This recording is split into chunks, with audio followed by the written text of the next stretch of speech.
자, 디모데후서 2장 10절부터 13절까지 자, 제가 읽어드립니다. 그러므로 내가 택함 받은 자들을 위하여 자, 이 택함 받은 자들은 문맥상 2장 2절에 나와요. 내게 들은 바 충성된 사람들을 부탁하라. 그들이 혹은 디모데가 지금 에베소 교회를 목회하고 있죠. 자, 이건 목회 서신이라는 거 알고 계시죠? 자, 디모데가 목회하고 있는 에베소 교회 성도들일 수도 있겠죠. 위하여 모든 것을 참음은 자, 그네들을 위해서라도 내가 참는데요. 왜 그래요? 내가 모범이죠. 그렇죠? 원래 에베소 교회는 사도 바울이 목회했고 개척했고 그것을 디모데에게 이제 맡기고 온 거죠. 자, 그들도 그리스도 예수 안에 있는 구원을 영원한 영광과 함께 받게 하려 함이라. 11절 미쁘다 이 말이여. 전 미쁘다라는 이 말이 너무 좋아요. 미쁘다 이 말이여. 우리가 주와 함께 죽었으면 또한 함께 살 것이요. 자, 함께란 말이 자주 쓰죠. 12절 참으면 또 나와요. 참으면 또한 함께 왕노를 탈 것이요. 자, 이 참으면이란 말을 자꾸 하는 이유가 있겠죠. 지금 이 디모데 후서의 배경 자체가 자, 네로 왕제가 지금 로마의 대화재 사건으로 인해서 기독교인들을 박해하기 시작하는 그때예요. 네, 그런 상황이 있어요. 그 상황에 바로 사도 바울도 같이 로마 감옥에 투옥되어 있는 상황이에요. 자, 그러니 이 말이 자주 나와요. 또한 함께 왕노릇할 것이요. 우리가 주를 부인하면 주도 우리를 부인하실 것이라. 자, 이 구절 보면 생각나시죠? 마태복음 10장에 예수님이 하신 말씀이죠.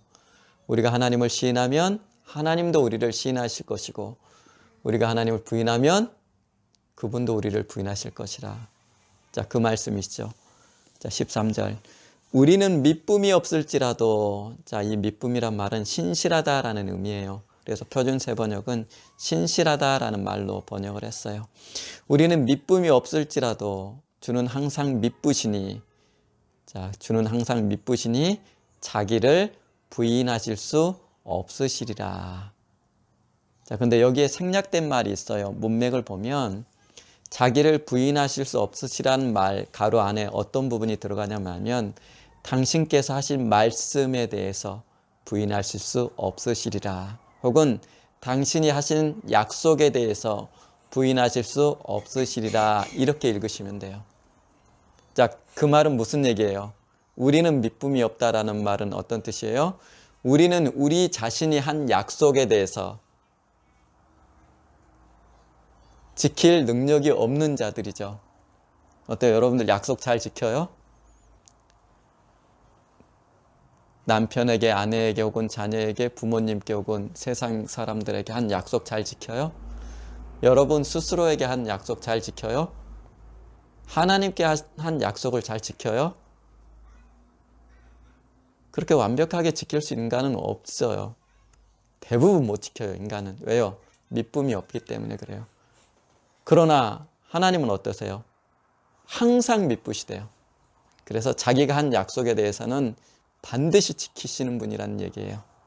그게 이 말씀 안에 녹아있죠. 자, 이런 맥락의 말씀이에요. 그러나 이 말씀을 이해하려면 디모데후서를 잘 이해하고 최소한 2장 1절부터 쭉 문맥을 한번 보셔야 돼요. 자, 그러면서 지난주 했던 말씀 잠깐만 한번 나눠볼게요. 자, 고린도전서 1장 29절 말씀 나눴죠. 하나님께서 은혜로 우리를 구원하셨던 것. 자, 그랬던 것이 뭐예요? 누구든지 자랑하지 못하게. 우리는 자랑할 것이 없는 존재예요. 그렇죠? 자꾸 우리를 드러내 보이고 싶고 내가 가진 것, 내 지식, 내 재산, 내 신앙의 상태, 난 신앙생활을 잘해라고 교회 와서 남들한테 자랑하고 싶은 욕망이 있죠. 그렇죠? 그래서 마태복음 산상수에 보면 바리새인들이 구제할 때도 사람 앞에서 기도할 때도 사람 보이게 그렇죠? 그런 행동 금식할 때도 사람 보이려고 하나님이 아니고 그런 일을 하죠. 그런데 우리도 그와 못지않게 사람에게 보이기 위해서 하는 행동들이 되게 많아요. 그게 우리의 본성 안에 있다라는 얘기예요. 예수 믿든 안 믿든 그건 동일해요. 저와 여러분도 마찬가지예요. 그래서 교회 안에서 사람에게 보이려고 하는 행동들이 되게 많아요. 그래서 외식이라는 것은 우리의 본성에 굉장히 적합한 행동이에요. 자, 단적으로 이런 예를 한번 제가 들을게요. 자, 누구한테 서운한 감정을 느껴본 적 있으시죠, 여러분들? 내 남편한테, 내 아내한테, 내 자식한테, 때론 목사님한테, 때론 하나님께도. 어때요? 그런데 그 서운한 감정이 왜 생기는 것 같으세요, 여러분들? 그렇죠? 내가 뭔가를 했어요. 뭔가 은혜를 베푼든 도움을 주든 뭔가를 도와줬는데 상대가 그 마음을 알아주지도 않고 그에 대한 보답도 하지 않고, 그렇죠? 그럴 때 서운한 감정을 느끼죠. 부모가 자식한테도 느껴요. 그렇죠? 자식도 부모한테 느끼고. 어떤 것 같아요? 이 서운한 감정은? 그렇죠? 그것도 사실은 우리 안에 있는 인정받고 싶어하는, 자기 자랑하고 싶어하는 욕망이 작동하는 것이에요. 다시 말해서 인간에게 있는 선함 그리고 사랑, 그 모든 것 안에는 이기적인 동기, 이기적인 본성이 작동한다라는 것이에요. 원래 사랑은 순수해야 되기 때문에 이기적인 게 작동하면 안 되는데 인간의 사랑은 그렇지 않아요. 내가 그를 이렇게 사랑했는데 그는 나를 몰라줘요. 그러면 서운하게 느껴져요. 그게 인간이에요. 이게 믿어도 저와 여러분 안에 동일하게 작동해요. 자, 저희 사무실에 부인이 지금 유방암으로 투병 중인 직원이 하나 있어요. 근데 교회를 안 나갑니다. 아주 열심히 신앙을 했어요. 은혜 받고 열심히 신앙을 했어요. 교회 찬양 인도부터 교회 청소부터 1인 몇 역을 해온 걸로 제가 알고 있어요. 그러나 아내가 그 상황에 빠지자 그때부터 교회를 안 나가요. 그 이유에 대해서 저한테 얘기를 하더라고요. 딱 하나예요. 하나님 나한테 어떻게 이럴 수 있어요? 라는 거예요. 내가 하나님께 한 게 얼만데? 자, 무슨 얘기예요? 내가 하나님을 섬기는 것이 하나님이기 때문에 당연한 게 아니고, 그분이 하나님 자체이기 때문에 당연한 게 아니고, 어떤 얘기예요? 하나님을 섬긴 자체도 이기적인 동기가 그 안에서 작용하더라라는 것이에요. 그게 우리예요. 하나님 어떻게 나한테 일 수 있어요? 내가 하나님께 한 봉사가 얼마고 내가 하나님께 드린 헌금이 얼만데. 서운한 감정이 든다라는 것이에요. 그게 인간이에요, 여러분들. 항상 그래서 인간의 사랑은, 인간이 베푸는 자선은 이기적 동기가 작동해요. 그런데 만약 하나님이 우리에게 그런 이기적 동기를 가지고 사랑하시면 우리는 어떻게 될 것 같으세요? 없어요. 오직 하나님의 사랑만 거저주시는 선물이에요. 그죠? 에베소서에 나오죠. 거저주시는 바. 그래서 하나님의 사랑은 달라요. 자, 이걸 이해하세요. 이걸 이해하시고 그럼 오늘 본문도 한번 조금 이해가 되실 거예요. 자, 우리가 알다시피 디모데 전후서는, 그리고 후서는 죽음을 목전에 둔 바울이 에베소에서 목회하는 디모데에게 보낸 편지예요. 바울이 디모데를 얼마나 아꼈는지 디모데 전후서를 읽어보시면 아실게요. 사랑하는 아들 디모데야, 오늘 본문도 2장 1절에 보면 내 아들아, 디모데 전서 보면 너 하나님의 사람아, 이렇게 불러요. 믿음 안에서 아들 된, 이런 표현을 써요. 그러니까 얼마나 믿음 안에서 그를 아끼고 사랑했는지 알 수 있어요. 그리고 그에 대한 그리움도 나타나요. 빨리 오라, 속히 오라 라는 말이 나와요. 감옥에서 그러니까 그를 엄청 그리워하는 것이에요. 그리고 이 디모데후서 읽다 보면 아, 바울이 정말 고독하구나라는 느낌도 굉장히 많이 와요. 그럴 수 있는 것이 바울이 이렇게 투옥되자 바울도 스스로도 이 투옥이 이걸로 인해서 자기가 생을 마치겠구나라는 느낌을 갖고 있어요. 왜냐하면 뒤에 보면 내가 나의 믿음을 지키고 나의 달려갈 길을 마치고 믿음을 지켰으니 라는 고백들이 나오죠.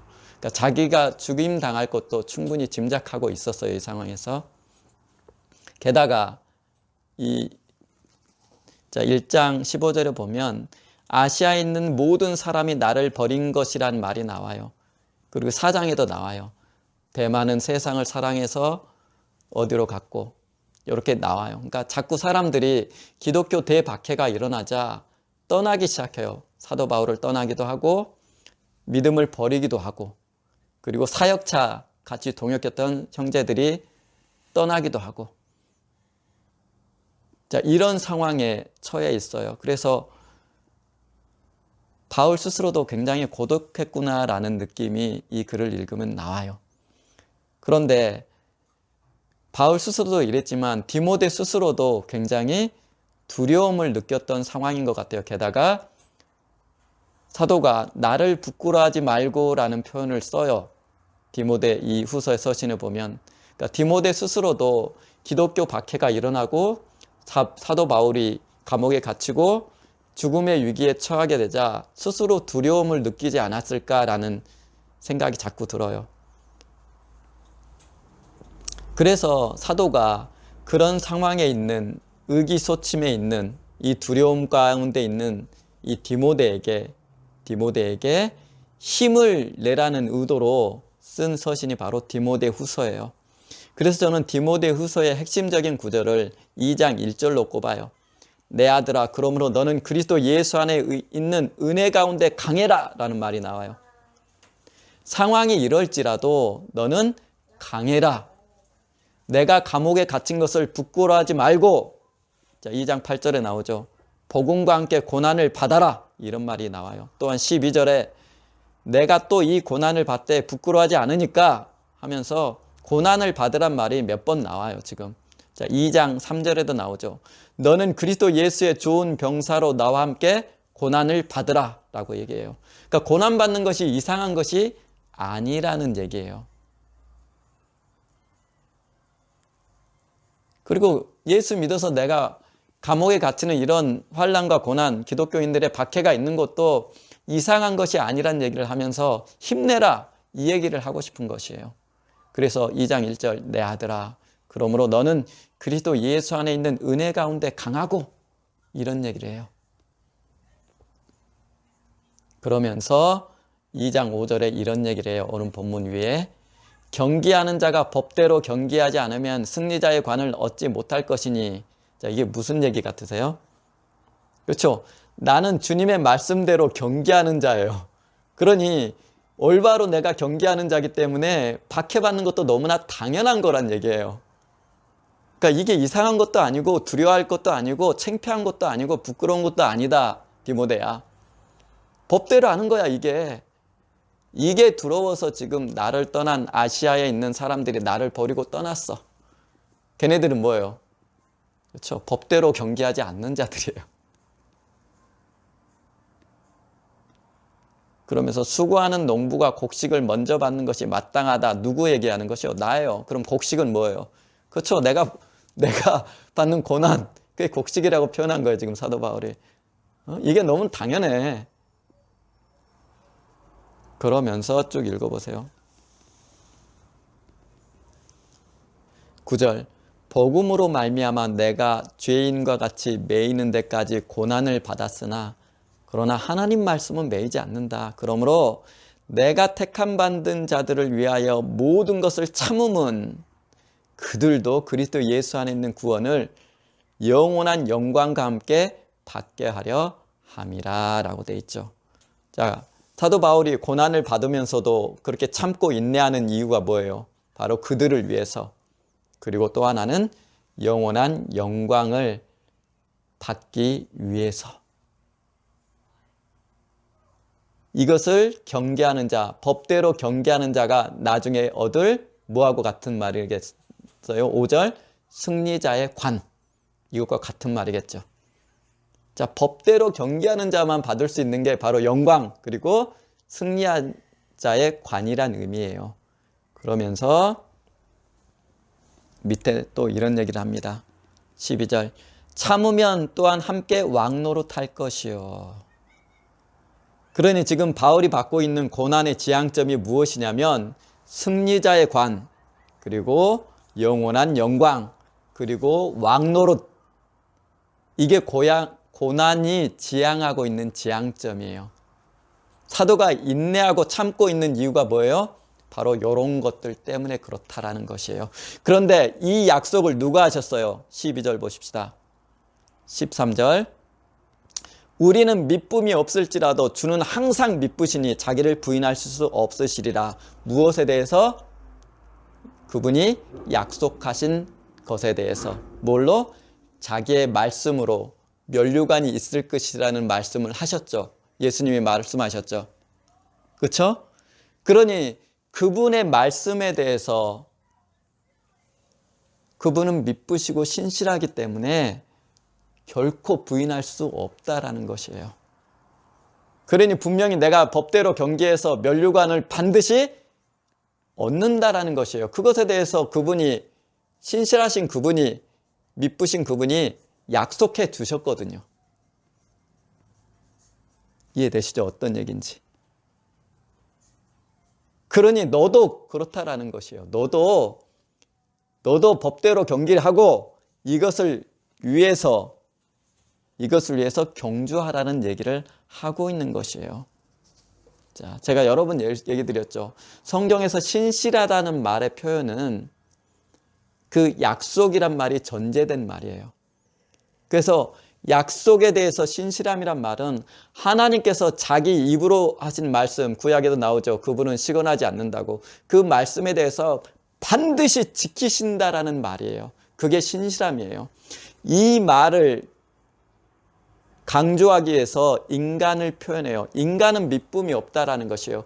우리는 우리 약속조차, 우리가 한 약속조차 지킬 수 없지만, 그러나 하나님은 그러시는 분이 아니야. 그분의 입에서 한 약속은 완전 신실해. 그러니 그분은 반드시 내게 면류관을 주실 것이야. 승리자의 관을 주실 것이야 라는 얘기를 하는 것이에요. 그 뒤에 똑같은 얘기 나오죠. 자, 4장에 보면 이런 얘기가 나와요. 그러나 너는 모든 일에 신중하여 고난을 받으며, 자, 대놓고 이제 합니다. 고난을 받으며 전도자의 일을 하며 내 직무를 다하라. 전제와 같이 내가 부어지고, 자, 제사 끝날 때 관유, 자, 술을 붓는 그것을 전제라 그러죠. 옛날에는 관유라고 번역을 했었어요. 전제와 같이 내가 벌써 부어지고 나의 떠날 시각이 가까웠도다. 나는 선한 싸움을 싸우고 나의 달려갈 길을 마치고 믿음을 지켰으니 이제 후로는 나를 위하여 의의 면류관이 예배되었으므로, 똑같은 얘기죠. 아까 승리자의 관, 주 곧 의로우신 재판장이 그날에 내게 주실 것이라. 내게만 아니라 주의 나타나심을 사모하는 모든 자, 바로 너와 에베소 교회 성도들, 그 모든 자에게 주실 것이란 얘기예요. 의의 면류관을. 이걸 어떻게 확신해요? 그분의 신실하심 때문에 그래요. 인간은 미쁨이 없어. 그러나 그분은 그렇지가 않아 라는 얘기예요. 그래서 신약성경 읽다 보면 맹세는 누구만 할 수 있어요?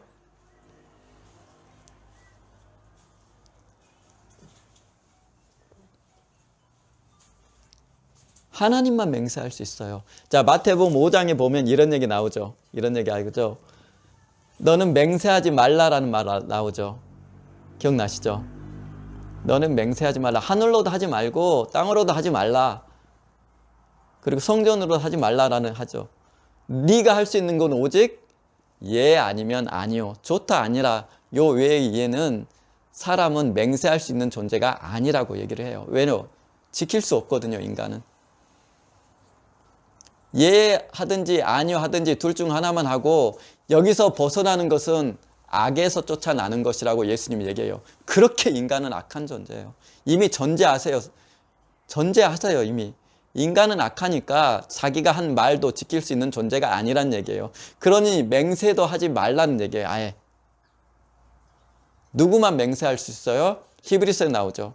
자기보다 큰 자가 없으니 하나님이 자기를 두고 맹세하셨다라고 했어요. 그러면서 그것을 맹세의 말씀이라고 히브리서 6장, 7장 쭉 하면서 나와요. 하나님만 맹세할 수 있어요. 그러니까 그분만 신실하시고, 그래서 면류관 승리자의 관을 주신다는 그분의 약속은 반드시 이루어지는 거예요. 그래서 내가 수고한다라는 것이요. 그러니 내가 고난받는 것 지극히 당연한 것이야. 그러니 두려워하지도 말고 부끄러워하지도 말라라는 얘기예요. 그러니 많은 사람이 나를 버리고 떠났어도 걔네들 문제지, 너는 힘내라, 은혜 안에서 강해라, 라는 이런 권면을 하고 싶은 거예요, 사도 바울이. 자, 하나님만이 신실하세요. 자, 그래서 고린도 후서에도 그 말씀 나오죠. 하나님의 모든 약속은 그리스도 안에서 예가 되니라는 말씀도 나오죠. 저와 여러분은 불가능해요. 결혼 서약, 그 많은 사람의 축복을 받으며 결혼 서약해도 수많은 사람이 일생을 갖춰보지 못하고 이혼하죠. 그렇죠? 인간은 신실한 존재가 아니에요. 인간은 누군가를 하나님처럼 사랑할 수 있는 존재가 아니에요. 이걸 정말 이해하셔야 돼요. 그래서 사도가 로마서에 얘기하죠. 인간은 다 거짓되다. 세상에 의인은 없다. 이걸 정말 처절하게 여러분들이 이해하셔야 돼요. 그래서 저도 저 자신을 믿지를 않아요.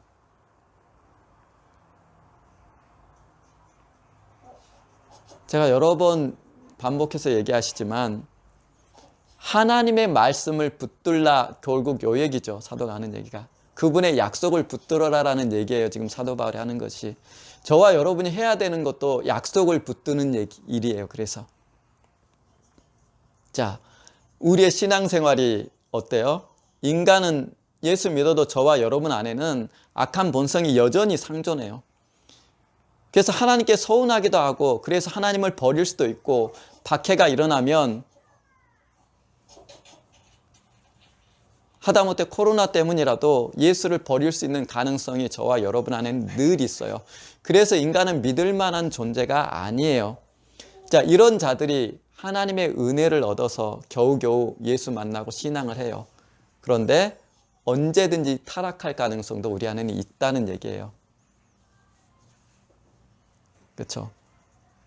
그때 뭘 붙들어요? 우리 신앙이 희미해지고 신앙이 옅어질 때 우리가 은혜 충만하면 정말 하나님이 내 옆에 있는 것 같고, 그렇죠? 우리 안에서 절로 기쁨이 흘러나죠. 그럴 때가 있죠. 그러나 어느 순간 신앙에서 미끄러져 하나님이 정말 계신가? 정말 하나님이 나를 구원하실까라는 의심이 들 때도 많아요. 그렇죠?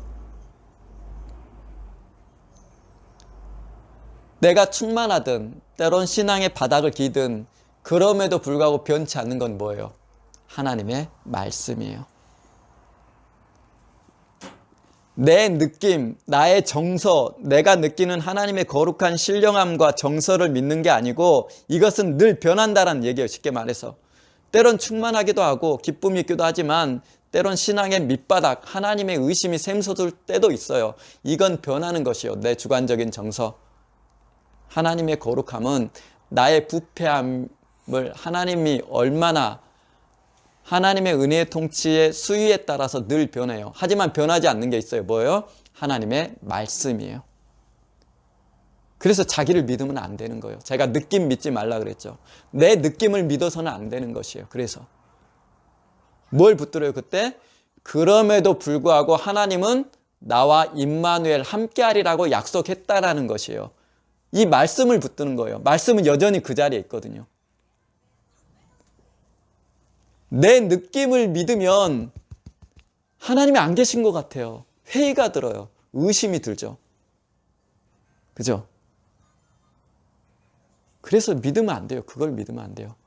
내가 밑바닥을 길지라도 하나님이 이렇게 말씀하셨지? 그래요. 그렇게 하는 거예요. 그게 신앙생활이에요. 지금 사도가 하는 얘기가 그 얘기예요. 하나님은 미쁘시지 않느냐?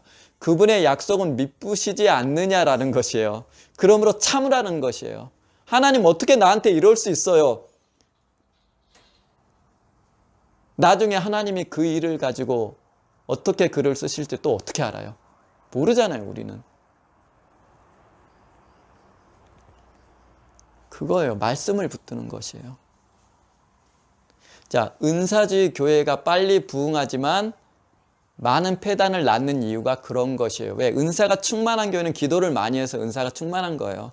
그래서 누구나 기도를 충만하게 하면 많은 은사를 누릴 수 있어요. 하지만 은사는 진리가 아니라고 그랬죠, 제가. 얘기 드렸죠. 그래서 그 은사에 충만한 그 거룩한 정서를 여러분이 붙들게 돼요. 잘 들으세요, 이 얘기. 그 거룩한 정서와 신령함이 여러분을 설득해요. 그렇죠? 그래서 그 정서가 있으면 충만한 거고 그 정서가 없으면 안 충만한 거고 이렇게 돼요, 사람이. 무슨 얘기예요? 말씀을 붙들기보다 여러분 안에 있는 은사를 붙들게 된다라는 얘기예요. 그래서 여러분 안에 거룩함, 조그만 시험이 닥치면 어떻게 돼요? 말씀을 쉽게 놓치는 약점이 생겨요. 은사주의 교회들이. 그래서 은사주의 교회의 가르침들을 보면 성경 해석이 너무 엉터리가 되게 많아요. 제가 보기엔 그래요. 왜냐하면 기도를 통해서 신령함이 증폭돼서 그분들의 가르침이 설득이 된 것이지 말씀을 올곧게 올바르게 가르쳐서 설득된 게 아니기 때문에 그래요. 그래서 그분들이 신앙이 훌륭한 것 같지만 환난과 어떤 계기가 닥치면 굉장히 쉽게 예수를 버려요. 그것 또한 은사주의 교회의 약점이에요. 하지만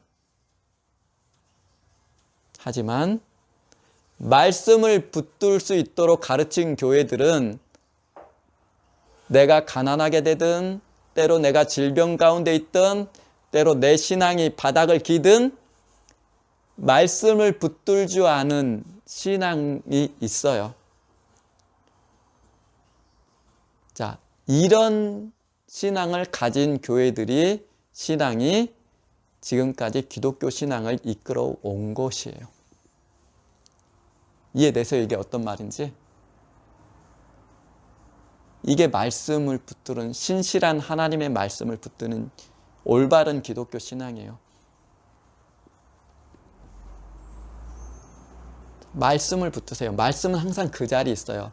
여러분이 은사를 행하든 때론 은혜가 떨어져서 바닥을 기든 여러분의 느낌, 여러분의 거룩한 신령한 정서 그거하고 상관없어요. 말씀이 그러면 그런 거예요. 그래서 말씀을 붙드시라는 거예요. 내 느낌하고 관계없어요. 말씀은. 인간은 믿을 만한 존재가 아니라니까요. 지금 말하잖아요.